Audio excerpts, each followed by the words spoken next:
നടിയാക്രമിച്ച കേസിൽ കോടതിയലക്ഷ്യ ഹർജികൾ എറണാകുളം പ്രിൻസിപ്പൽ സെഷൻസ് കോടതിയിൽ പരിഗണിക്കുന്നത് ദിലീപ് നൽകിയ ഹർജികളാണ്. വിചാരണ നടപടികൾ രഹസ്യമായി സൂക്ഷിക്കണമെന്നും ആ നിർദ്ദേശം മാധ്യമങ്ങൾ ലംഘിച്ചു എന്നുമാണ് ഹർജിയിൽ ദിലീപ് ആരോപിക്കുന്നത്. കൂടുതൽ വിവരങ്ങളുമായി അശ്വതി ചേരുകയാണ്. Aswathy, good morning. എന്തായാലും ദിലീപ് ഹർജി നൽകുകയാണ്. എന്തൊക്കെ പ്രധാനപ്പെട്ട കാര്യങ്ങളാണ് ദിലീപ് ഈ ഹർജിയിലൂടെ ചൂണ്ടിക്കാണിക്കുന്നത് അല്ലെങ്കിൽ ഉന്നയിക്കുന്നത്?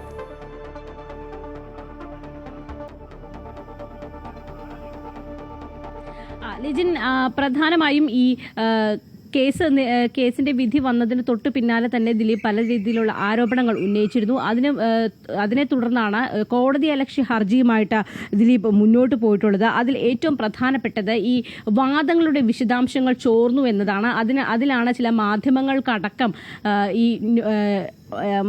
പ്രതിയാക്കിക്കൊണ്ട് തന്നെ അവർക്കെതിരെ ഈ ഹർജി നൽകിയിരിക്കുന്നത്. ഈ കോടതിയലക്ഷ്യ ഹർജികളായിട്ടാണ്. അത് നേരത്തെ തന്നെ സെഷൻസ് കോടതിയുടെ പരിധിയിൽ വന്നിരുന്നു. പക്ഷേ അത് മാറ്റിവെക്കുകയാണ് ചെയ്തത്. ഇന്ന് ആ ഹർജികൾ വീണ്ടും പരിഗണിക്കുകയാണ്. ഇതിൽ അന്വേഷണ ഉദ്യോഗസ്ഥന് എതിരെ അടക്കം ഈ ഹർജിയിൽ പരാമർശമുണ്ട്. ഒന്ന്, കേസിൽ കുറ്റവിമുക്തനായ ദിലീപ് അദ്ദേഹം പറയുന്നത് അന്വേഷണ ഉദ്യോഗസ്ഥനായ ബൈജു പൗലോസ്, അതുപോലെ തന്നെ ചില മാധ്യമ സ്ഥാപനങ്ങൾ എന്നിവർ ഈ വിശദാംശങ്ങൾ, പ്രത്യേകിച്ച് ഈ അടച്ചിട്ട മുറിയിലുള്ള വാദങ്ങളുടെ വിശദാംശങ്ങൾ പുറത്തേക്ക് അത് ലീക്ക് ചെയ്തു എന്നതാണ്. അത് കോടതി വിരുദ്ധമാണ്. കാരണം ഇത് അടച്ചിട്ട മുറിയിലാണ് ഈ സംഭവങ്ങളെല്ലാം, ഈ വാദപ്രതിവാദങ്ങൾ ഉണ്ടായത് എന്നതാണ് ദിലീപിന്റെ വാദം. അതുകൊണ്ട് തന്നെ അത് കോടതി അലക്ഷ്യ കേസിന്റെ പരിധിയിൽ വരുമെന്നാണ് ദിലീപ് വാദിക്കുന്നത്. അതുപോലെ തന്നെ ഇതിലെ പ്രധാന സാക്ഷിയുണ്ട്.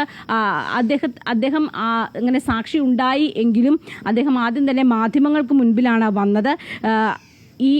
അങ്ങനെ ഒരു സാക്ഷി ഉണ്ട് എങ്കിൽ അത് ആദ്യം കോടതിയിലാണ് ഹാജരാക്കേണ്ടത്. പക്ഷെ അതിനു മുമ്പ് തന്നെ മാധ്യമങ്ങൾക്ക് മുന്നിൽ വെളിപ്പെടുത്തലുകൾ നടത്തുകയാണ് ചെയ്തത്. അത് ശരിയല്ല എന്നും ദിലീപ് വാദിക്കുന്നുണ്ട്. അതായത് ബാലചന്ദ്രകുമാറിന്റെ കാര്യമാണ് അദ്ദേഹം വ്യക്തമാക്കുന്നത്. അത് ഇത്തരത്തിൽ ബാലചന്ദ്രകുമാറിന്റെ ഈ പരാമർശങ്ങൾ അത് അന്വേഷണ ഉദ്യോഗസ്ഥർക്ക് എതിരായിട്ടുള്ള ഒരു കാര്യമായിട്ടാണ് ദിലീപ് കോടതിയിൽ അവതരിപ്പിക്കുന്നത്. അതുപോലെ തന്നെ മാധ്യമങ്ങൾക്കെതിരായിട്ടുള്ള ചില കാര്യങ്ങൾ, അതിൽ ചില മാധ്യമങ്ങൾക്കെതിരെ ദിലീപ് കോടതിയിൽ പരാമർശവും നടത്തിയിട്ടുണ്ട്. എന്തായാലും ഈ ഏറ്റവും പ്രധാനപ്പെട്ടത് ഈ കേസിന്റെ വിശദാംശങ്ങൾ ചോർന്നു എന്നതാണ്. മാത്രമല്ല ഇല്ലാത്ത കാര്യങ്ങൾ പലതും പ്രചരിപ്പിക്കപ്പെട്ടു എന്നും ദിലീപ് വ്യക്തമാക്കുന്നുണ്ട്.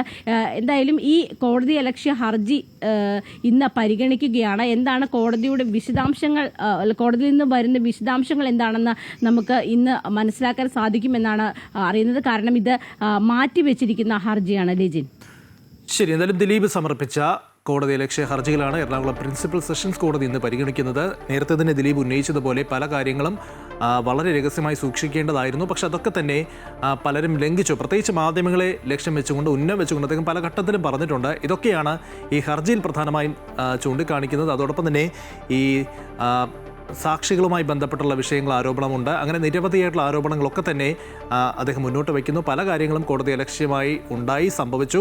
അതിലൊക്കെ തന്നെയാണ് ദിലീപ് ഇപ്പോൾ ചൂണ്ടിക്കാണിക്കുന്നത്. എന്തായാലും കോടതിയുടെ ഇടപെടൽ, കോടതി എന്താണ് നിരീക്ഷണം നടത്തുന്നത് എന്നതൊക്കെ നമുക്ക് അറിയേണ്ടിയുണ്ട്. അശ്വതിയായിരുന്നു വിവരങ്ങൾ നൽകിയത്.